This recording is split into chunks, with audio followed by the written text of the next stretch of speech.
Hello, welcome to a demonstration of how to build a transcoding profile using Cinnafilm's Tachyon standards transcoder. So once you get into Tachyon, it's going to open up to this dashboard menu. Now to change between the different menus, you just come up here to the right hand corner. You have dashboard, workflow, content manage, and administration. So we're going to click on workflow, and that's going to bring up this screen here. Now each one of these arrows is basically a button that you can press, with the exception of index. And I'm going to click on this transcode button right now because that's what we want to do, is create a transcode profile. Okay, in order to create the profile, you have to put yourself into the creation mode. So you come over here to the right hand side, click on create profile. Now whenever you create a transcoding profile, Tachyon is kind of unique that we really don't care what kind of file that you're going to throw into this transcoding profile. We only really care about what it's going to be after it's gone through the processing. So with that in mind, we're going to name this profile in accordance with what the target is of the what the ultimate target is of the file. In this case, let's go ahead and create a 1080p 23976 ProRes HQ, and that's enough. I think that'll designate what we want to do just fine. So once you have your profile name, you want to click on category. And there's quite a few codecs in here. You're going to have to scroll down. They're all alphabetical. So we're going to scroll down to the QuickTime section. And there's QuickTime ProRes. Now, whenever you're doing this, just get as close to the frame rate and mode that you can. So if I was doing a 1080i 50, there's a category for that. I'm doing 23976. The closest thing to that is going to be the 1080p 24. So I'm going to click that. And again, this is just a ballpark, and we're going to start refining that, and we do that with the preset name. Now, there's going to be 5 presets in the ProRes category. Each one of these have been blessed, sanctioned, whatever you want to say. They've been approved by Apple. So I have just a regular ProRes. I have HQ, LT, proxy, and then the 4444. I'm going to click on HQ. And then once I've selected that, I've named it, I've selected the category, I'm now in the preset. I'm going to click on create. It's going to take a second for it to run. Just so you know, there's a SQL database behind Tachyon. So the time that it takes to store all this information, it's going to the database, it's saving it, so that way it can be exported. There's lots of things you can do with that when you have a SQL backend running your transcoding software.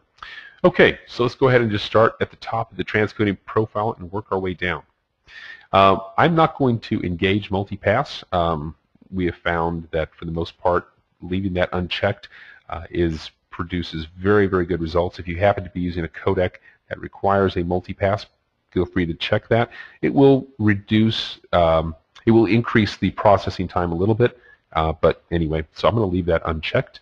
And transwrapping, this is specifically for changing the audio metadata only and leaving all the video alone. Well, that's not the intention of this transcoding profile, so I'm going to leave the transwrapping unchecked as well. Okay, file naming. What it does is you go in here and you select what do you want to have in the file name. Well, I want to have the source file name, but I can append it with things like height and width and size and formats and anything here. I'm not going to choose anything there because I already have the file name in there, but I am going to append it by doing a little underscore Tachyon underscore converted. And that just let me know that if I ever come across this file, it's already going to be labeled as such that it has gone through the Tachyon conversion. Overriding file extension, if I want to change it from an MOB to an AVI, I can certainly do that. I don't know why I'd want to do that, but you have that option to be able to do so.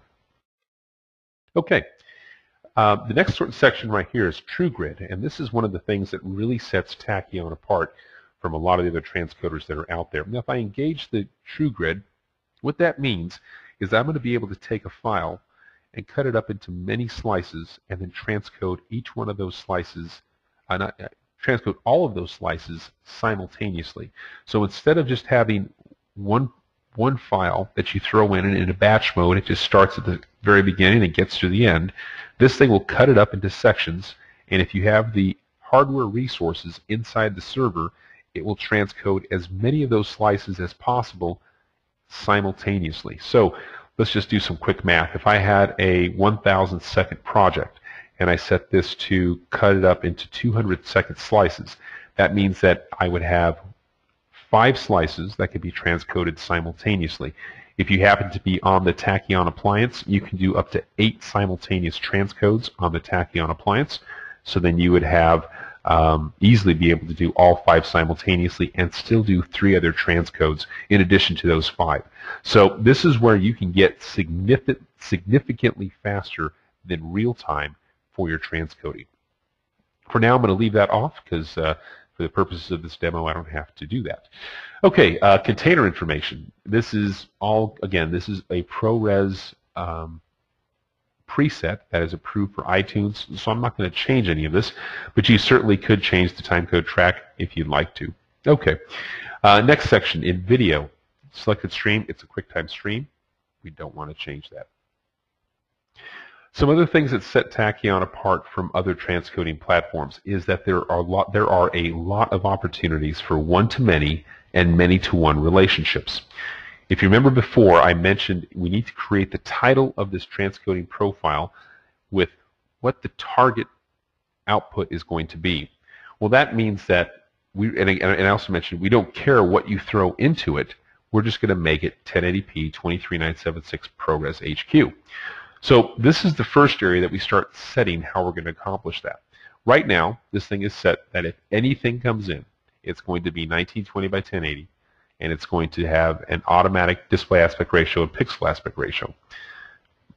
Most of the time, when you see the word auto and it's checked, that translates to whatever it was is whatever it will be.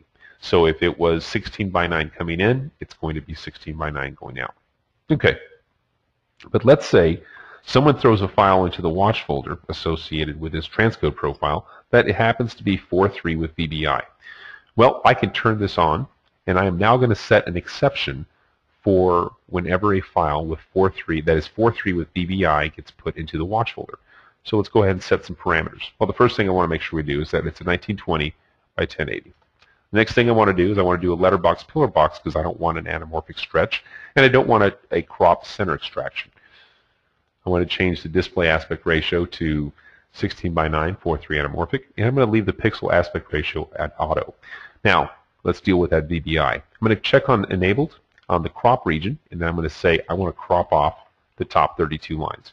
So now, if anything that has VBI, and we will detect if it has VBI automatically, once it gets put into that watch folder, if we flag it as such, we're going to crop it, take the top 32 lines off, and then up-res it to 1920 by 1080. Very, very unique set of features here because I have all of these exceptions that I can set, which almost eliminates the need for you to ever have more than one profile to go to 1080p 23976 ProRes HQ. One other neat feature that I can do is I can set a destination region within the frame. So if I want to have this cropped image blown up and put into an area that is a, let's say it's a 720 by 576. Now I don't know why I would want to do that, but I have that ability to do so, or because I can set a destination region within the frame, which is very convenient. Okay, so I'm going to go ahead and unenable that, and let's go ahead and move on. Okay, I mentioned this is a ProRes HQ that has been approved and sanctioned by Apple, so I would not want to be messing with anything in this quality section, but if I wanted to, I could. So for example, I could take it out of the constant bitrate mode or designate variable bitrate. Again, auto, it's going to just default to whatever the iTunes standard is.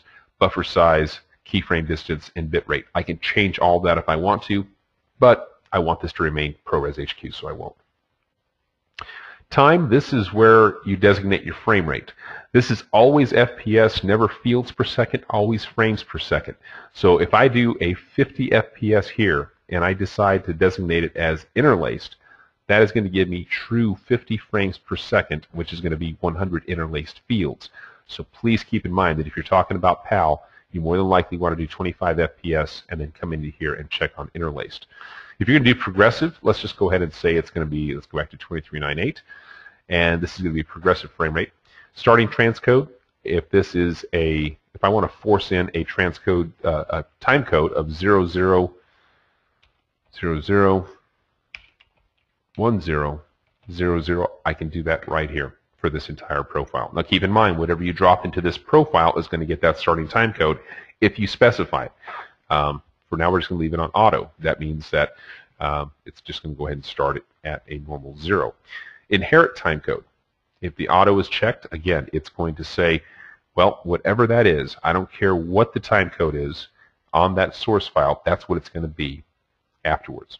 If I uncheck the auto and just turn it on to inherit the time code, that means that it's going to specifically go in and check to make sure that it is not a non-zero number, and if it is a non-zero number, and if it is going to make sure that it pulls it over. It's kind of the same thing, but slightly different.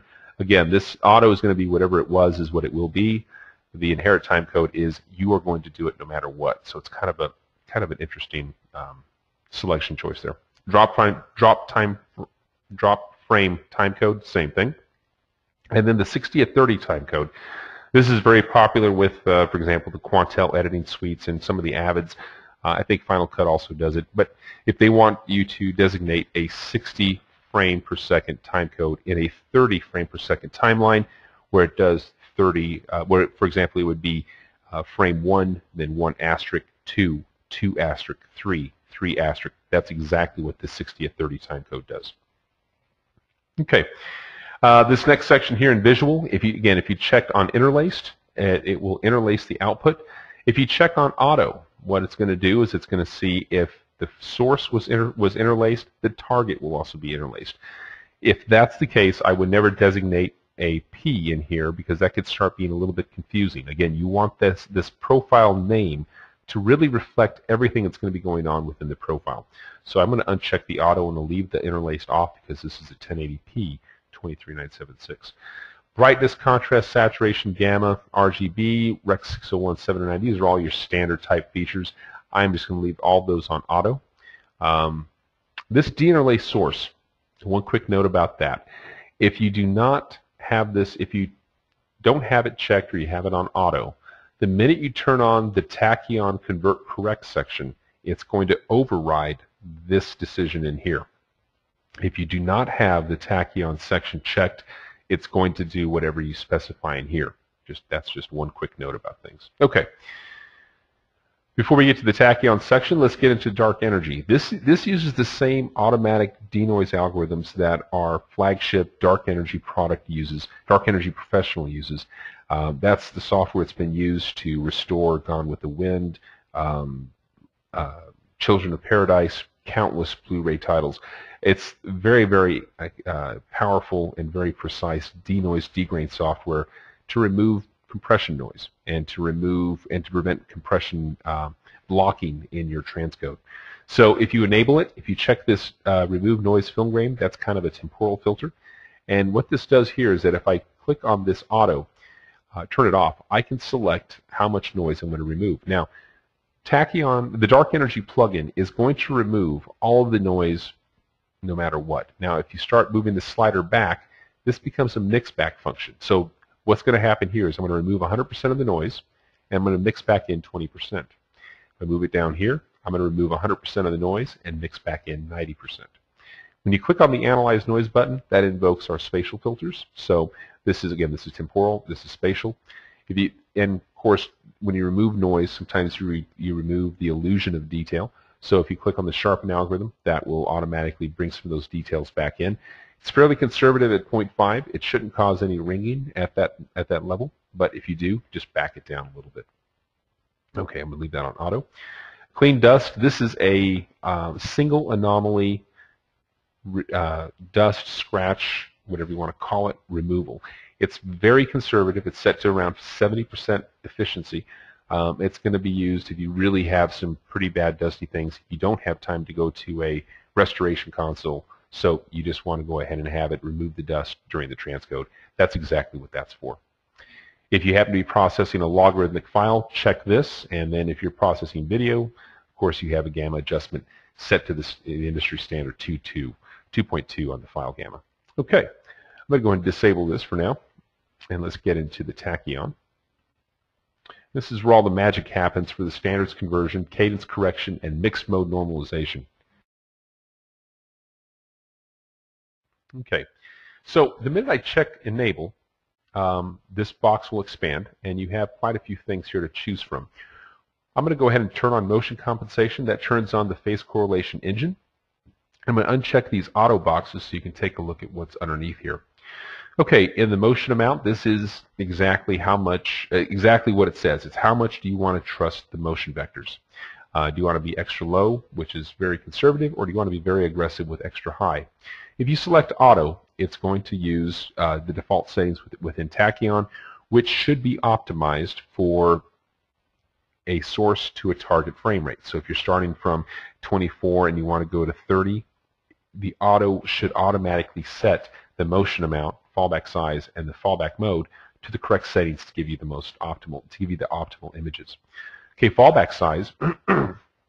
What this is that it takes areas and it will paste in slivers of the image from neighboring frames, either temporally blended or just nearest neighbor, whenever there's a chance for an artifact generation. The idea here is to limit and eliminate any possibility of artifacts. Again, if you set it to auto, it's going to automatically choose the best settings given the source and the target frame rate. Fallback mode, again, I was mentioning just a second ago, the little slivers of the fallback area can be either nearest neighbor or they can be temporally blended from the two most neighboring frames. So I'm going to go ahead and leave that on auto. Okay, this next section down here, I'm going to go and uncheck all these things, and I'll check them back on as I talk about them. So anytime, I'll start here where it says allow in this area here. When it says allow 2-3 insertion, so if my target frame rate was 2997 and you dropped in to 23976, it's going to do your standard telecine 3-2 type pattern. 2-2 PSF, this is very similar to the Sony very popular thing to do, like if you started with 25 progressive and you wanted to go to 50i, we would double the 25 progressive frames and then interlace the frames to get you to 50 interlaced fields. So that's what that is, 4-4, right along the same lines. Euro insertion, this is the popular conversion for using field interpolation to go from PAL to NTSC. When the integers are, when it's an integer frame rate conversion, so going from 24 to 25, true 24, that is, to 25, or going from 30 to 25, whatever those integer frame rates might be. Adaptive insertion, this is a algorithm unique to Tachyon. This is in the same spirit of the Euro, this is a field-based interpolation that gives you really good PAL to NTSC conversions when you're going from fractional frame rates, non-integer frame rates, to non-integer frame rates or to integer frame rates. So 2997i to 25i, you'd want to check the adaptive insertion. Or if you're going from 30i, true 30i down to 25i, that would be taken care of by the Euro. But the neat thing about allow is that if I have an interlaced target, I can just check all of these boxes. And because you're not enabling, you're allowing, what Tachyon is going to do is if it happens to be the best method to give you the cleanest frames, if you checked allow, it's going to automatically choose it. If you don't have it selected and Tachyon knows that, hey, the best way to get from point A to point B is to use the Euro and you didn't check it, it will not use it. So whenever you're doing an interlaced target, I just recommend checking every one of these 5 right here, and you'll be sure to get the best interlaced output that you possibly can. Again, these 5 are only related to interlaced outputs. Let me go back up here to where it says allow pull down removal. This isn't just a inverse telecine. This is a very intelligent inverse telecine.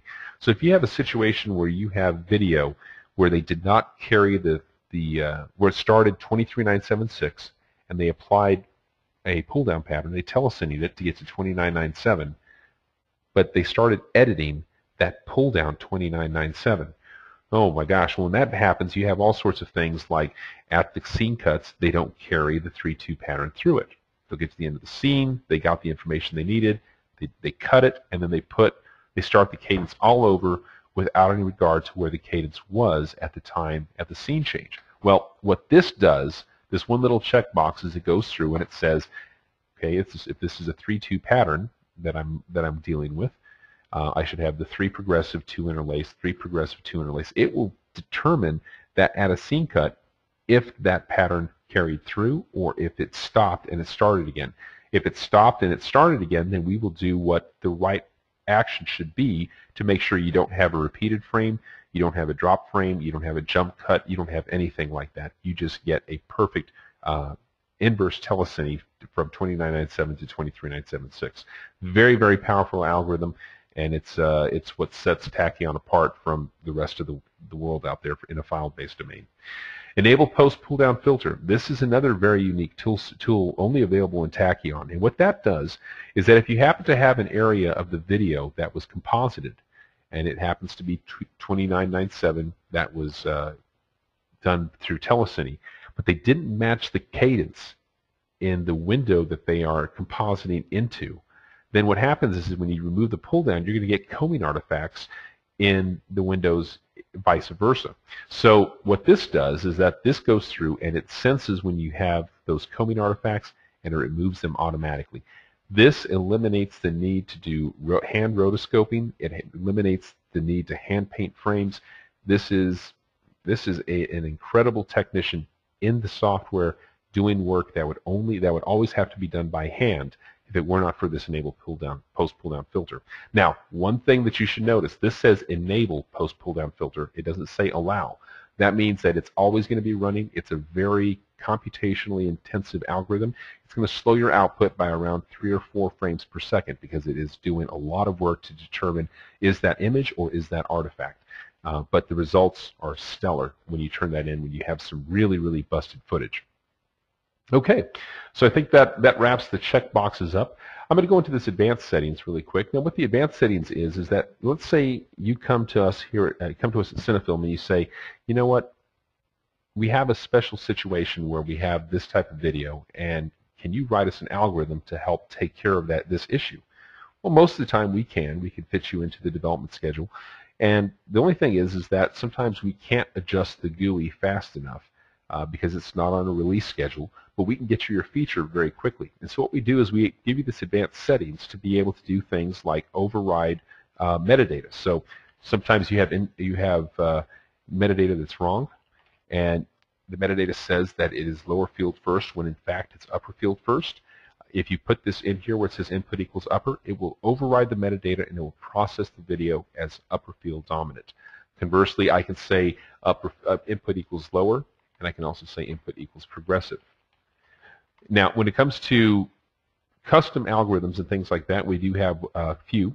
For example, we could say remove underscore pull down equals locked underscore on. And what that does is that if you are getting video that you know that the pull down pattern is true from frame 0 to frame N, and there's not any cuts, there's nothing that's going to screw up that cadence, you can tell this thing remove underscore pull down equals locked underscore on. And the minute it finds the first pull down pattern, it's going to say, okay, this thing is 3-2. And it's just going to go through and it's going to remove pull down, kind of like everybody else does. And that is, I found 3-2, I'm going to just remove it from start to finish. What that does is that speeds up your processing. And it just guarantees that it will just always be pulling those frames in the right manner. So, again, if you do have a situation, please contact us. Send us a note at support@cinnafilm.com. Describe your situation to us. If for some reason the tool set here doesn't fix that problem, we can easily get you an algorithm, and it would be invoked through the advanced settings. Okay, so let's go on to the next section here, which is the watermarking. If you have a Civolution watermark, you can basically enable this here, and you can put in your payload ID. And so what that is basically now while you're doing your transcoding, while you do your transcoding, you're not just doing standards conversion, you're also watermarking this to whatever specification you have. Audio, this is for adding audio streams, so I can add a stream. I can add a QuickTime stream and hit OK. And what happens is you have an audio box here, and there will be another audio box that pops up after you adjust this. So basically you have up to 64 channels of audio. I can reorder the audio by doing this add stream. I can change the bits per sample. Again, if you check auto, whatever it was is what it will be. Same thing on the channels. Whatever it was is what it will be. Yeah, that's it on this basic audio section.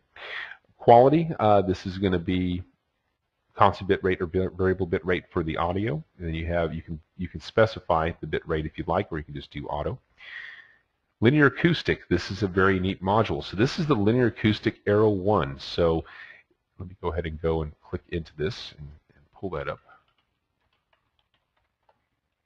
So you can take a look at it.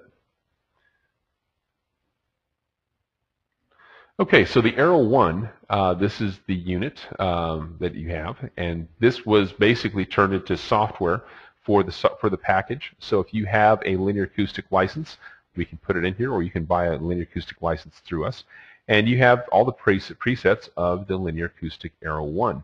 This is not a simple clamping of the lows, clamping of the highs, and that's it. And they call it done. This is linear acoustics, same broadcast quality, audio loudness correction that you buy in the Arrow 1 is available in this plugin right here. Nielsen watermarking, that is available. You have the activated content watermarking. Watermarking is one of the things that is becoming very popular, so we wanted to make sure that that is capable for anyone to do on the system. QuickTime, this is again the audio, part of the audio selection. If you want to specify an AAC output, you can. PCM 24-bit, again, if you select auto, whatever it was is what it will be. The last section in the transcode profile is going to be data.